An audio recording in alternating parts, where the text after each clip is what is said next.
Salespeople talk way too damn much. This isn't a popularity contest. You don't have to be the life of the party. You need to ask powerful and effective questions. And if you master that, you will be able to sell anything to anyone, anywhere, any place, anytime, guaranteed, because that is the name of the game. And nailing the first couple seconds of cold calling and knocking it out of the park. What are some things that you can do before, during, and even after a call to ensure that your calling sessions go smooth, you're silky smooth on the phone, you can get past resistance, and all of these pieces that you want to put together in regards to cold calling finally come together? Because if you've never gotten results from cold calling, it's you. It's not cold calling, right? I, myself, my students, and the people around me have gotten tremendous results cold calling. Made hundreds of thousands of dollars, millions of dollars from cold calling. It works and it will continue to work because it's communication between one human being to another. And when you get good at it, you can get results that other people can't. So let's jump right in. What to do before?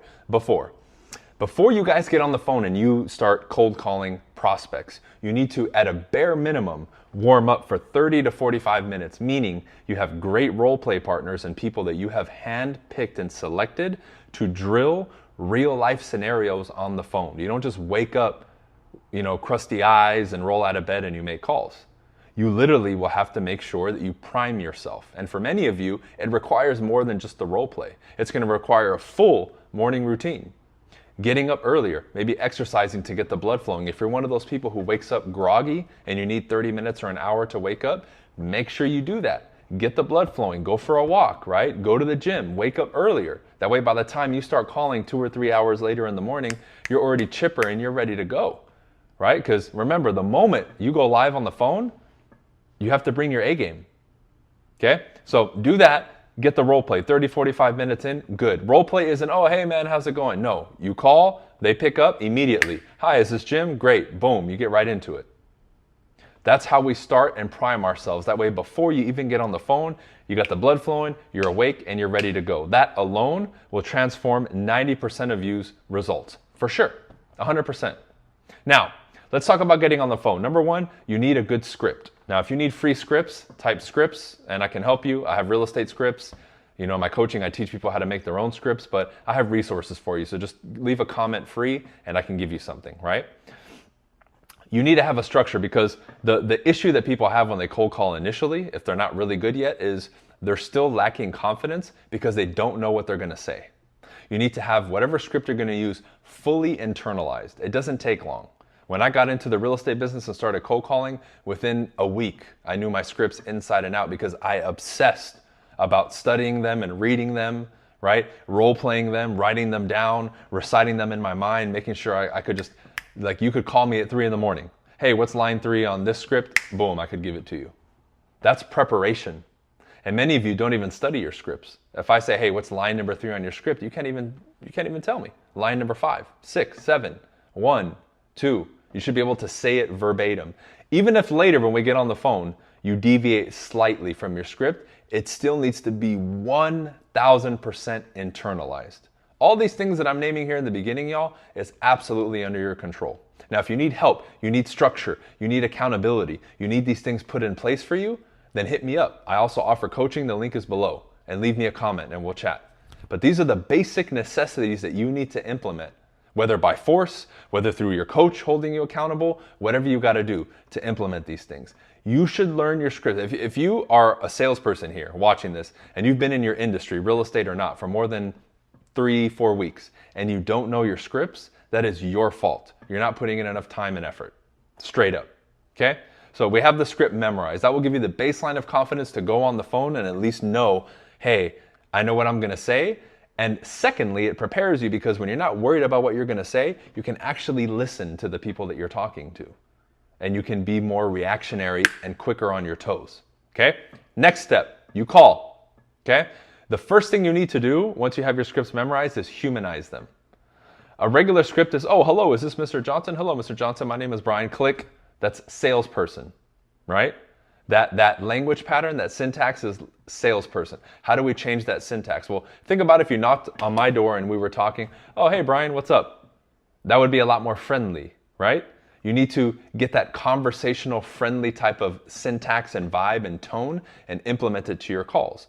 If I know that the person I'm looking to call is Bryan Johnson and a man answers the phone, I'm like, oh, hey, Bryan. They're going to be a lot more receptive to that, even if they don't recognize your voice. And, oh, hello, is this Mr. Johnson?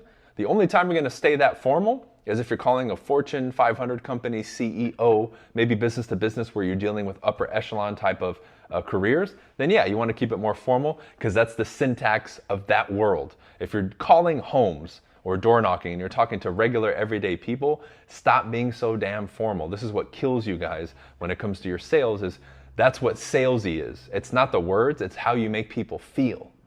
And when you make people feel like you're selling them by being so robotic, that's the problem. First step, you memorize. The second step, you humanize. Think about how you can change some of these words, some of these sentences, and humanize them. How would you say this to your mom? Would you say, oh, hello, is this so-and-so? Yeah, my name is... You wouldn't say that. You'd say, hey, Janice, Bryan here. Hey, Janice, it's Bryan. You got a second? Hey, Janice, it's Bryan. Look, and you get right to the point. You don't sit there, oh, hello, and then, go through all these long-winded things. You want to learn it for sure so you know what to say.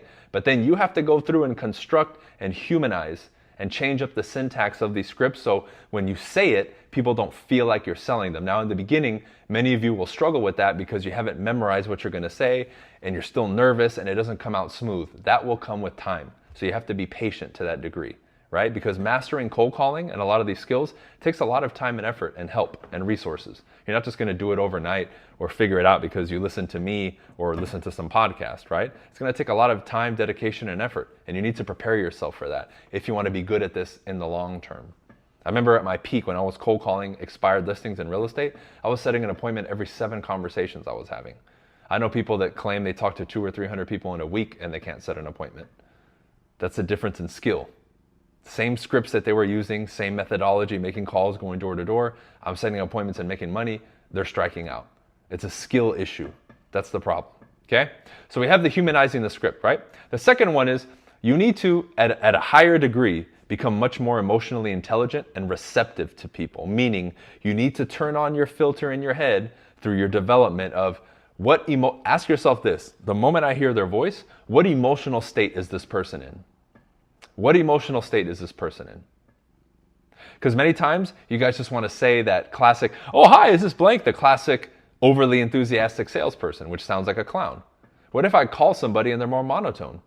What if their energy's lower? What if they're speaking a lot slower?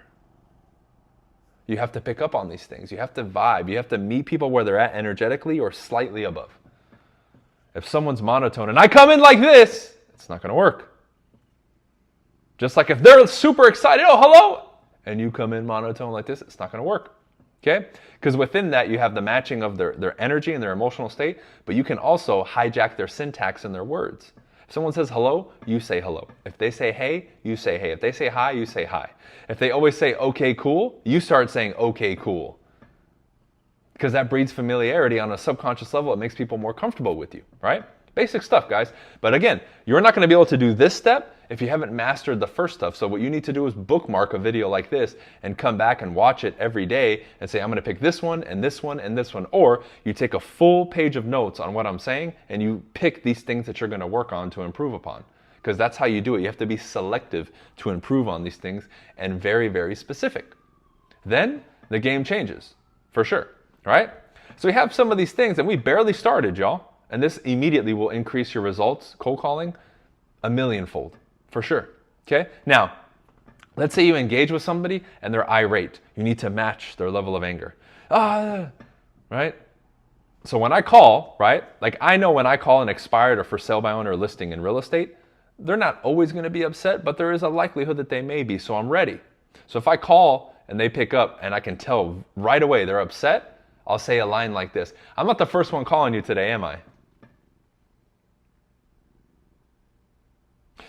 They pick up, right? Another one.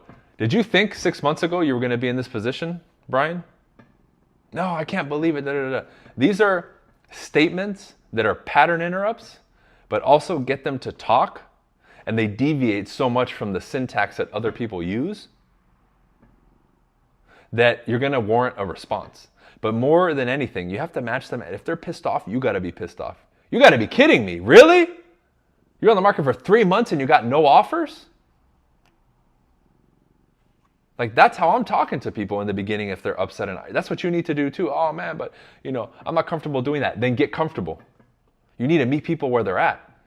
How do we, let's say you don't believe anything that I just said. Think about when somebody calls a customer service line and they're upset and the customer service rep has that fake, I'm sorry, sir. It makes them more mad. So we know for a fact what I'm talking about works because you've experienced it or you've seen it in other people. So again, whether you have zero understanding of communication and sales, look at real life examples and parallels to make these points.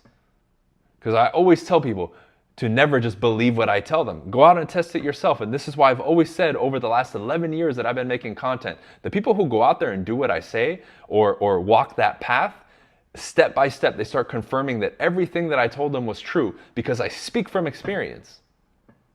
1 month in, this is going to happen. Then this is going to happen. And they're like, you were right, you were right. And some of my closest students are the ones who have done the most. And they've verified every step of the way. Dude, you were right about this, this, this, this. Now, am I perfect? Of course not. But these subjects, right? I know. So you may feel uncomfortable. You may doubt me. That's fine. But at least experiment it to try it and get better at it. For sure. So we have this connection with them, right? Oh, they're irate, whatever, okay? Now, if it's a regular call, it's a regular call. But you have to be expecting the best, yet you're prepared for anything. I always expect people to comply, because this is another hidden piece in here. You have to be assumptive when you sell, and your words and your actions need to dictate that. Let's do this. Would it be okay if we meet? No. Hey, are you free to meet today at 5 or tomorrow at 6? Which is better? Not, are you open to meet sometime? Would you maybe want to get together? Could I have your number? No, you don't ask that. You say, great, let's exchange information. Oh, you don't have a business card? Perfect. You know what? I'll just plug your phone in I'll plug your number in my phone and I'll text you. What's the number? 305? Assumptive, sharp. That you develop through skill and mentorship and experience. That's how you develop that. When you become assumptive, you tell people what's going to happen and you assume the sale.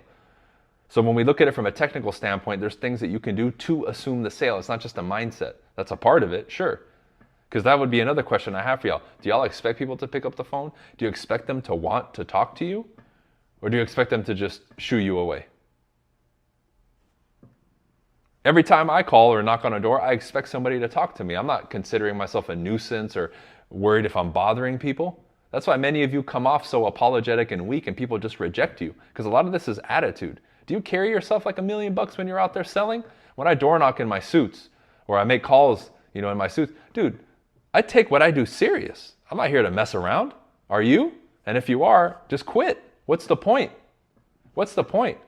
And many people, these things that I'm talking about here, you've heard this year after year after year. Why haven't you mastered it yet? What the hell are you doing? It's because many of you refuse to take the next step. You watch a little bit, you sit back, you do nothing, or you're inconsistent. You need to get with the program. You need to follow these routines and have a business plan in place and a strong plan of action and a schedule and accountability group and all these things that everybody has ever used that's been successful. But here we come and we think we're special and we can deviate from that. It's crazy. It's crazy. And I'll never stop saying that because it's true. And some people get the message and they wake up and some people don't. But that's just the nature of it. Okay? So now we're getting into the conversation. The next thing is you need to, right away when they start speaking, like let's say you get past that beginning portion, you need to identify where they're at.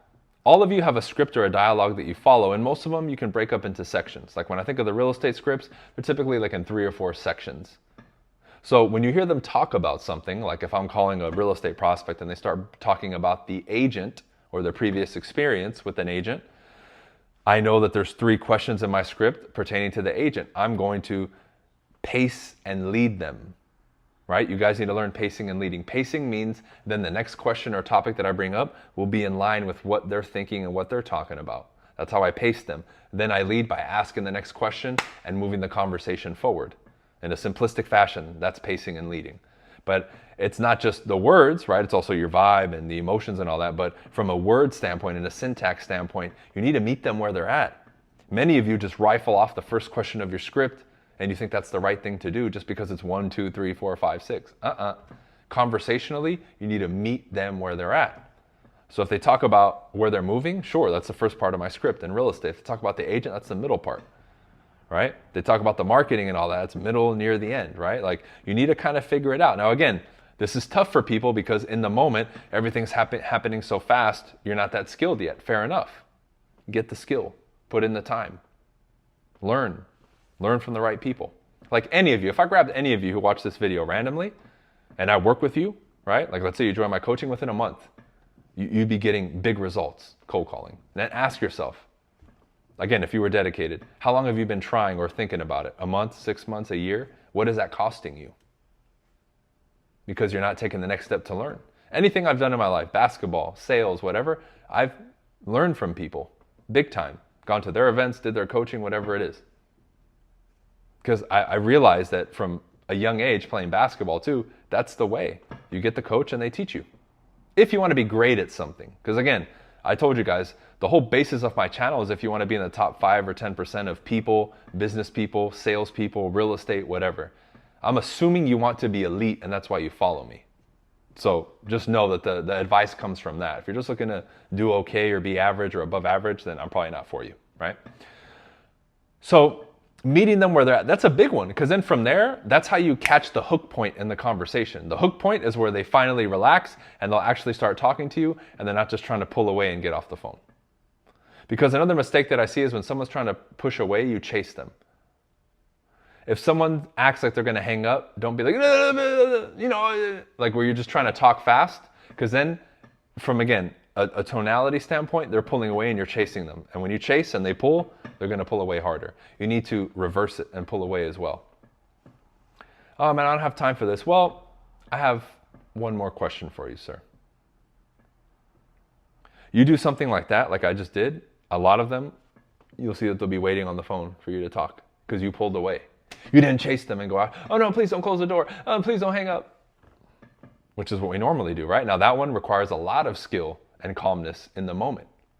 And you may be able to develop that one later, but I'm just throwing a bunch of stuff at you guys because this is, again, a free video that I'm giving out and we don't do deep dives here for an hour or two like we went on a lecture. It's just real quick. So write these things down and make sure that you come back or you specifically ask a question or you pick these certain items to work on so that you can develop, okay? The next part I would say is the middle of the conversation and being able to stick to your script yet remain in control of the conversation. So many people, what happens is you let them go off on stories and pull you away from the actual sale and get off into side conversations because either we're scared, we don't have the skill set, or we think we need to do that to build rapport. Building rapport is more subconscious than it is conscious. Meaning, a lot of the stuff that you do, the tonality that you use, right? The assertiveness that you have, that builds more rapport than, oh, you golf, I golf too. Or, oh, you have kids, I have kids too, right? Like the old school stuff that is stupid. That doesn't build rapport. That's just you trying to build rapport, right? You want the conversational flow and you, from a technical standpoint, doing things right, that in itself builds massive rapport. That's what you want, because then you're killing 2 birds with 1 stone. You're qualifying, building rapport, and doing all that simultaneously. You're not like, well, I need to take a step back and build rapport now. No. That's what rookies do. An expert can build rapport simultaneously while selling, and that's what you want, because that's what allows you to build relationships with people and get closer to them, but also sell. And selling is a high-level, high-paid skill, and we got to learn, right? You got to go through the trenches. So, focusing on these things right now, what I said earlier about just now, about adding those questions is you want to be particular. You need to be able to add questions in the in-between and other points that you want to make that are still relevant to the sale. So let's say I'm going door to door and I'm talking to people about real estate. I've added powerful questions. I do this on the phone too. Because typically our script is, how long have you lived here? Where would you move if you moved next, right? What area did you move from before? Right? Those are the typical questions. And then we set up an appointment or we get their information. I've added other questions like, hey, you've been here 10 years, right? Great. Well, if I was a buyer moving into your neighborhood and I asked you, what are the top 3 things that you love about living here? What would you say? What a great question, right? That'll get them to open up and talk and give you a lot more information.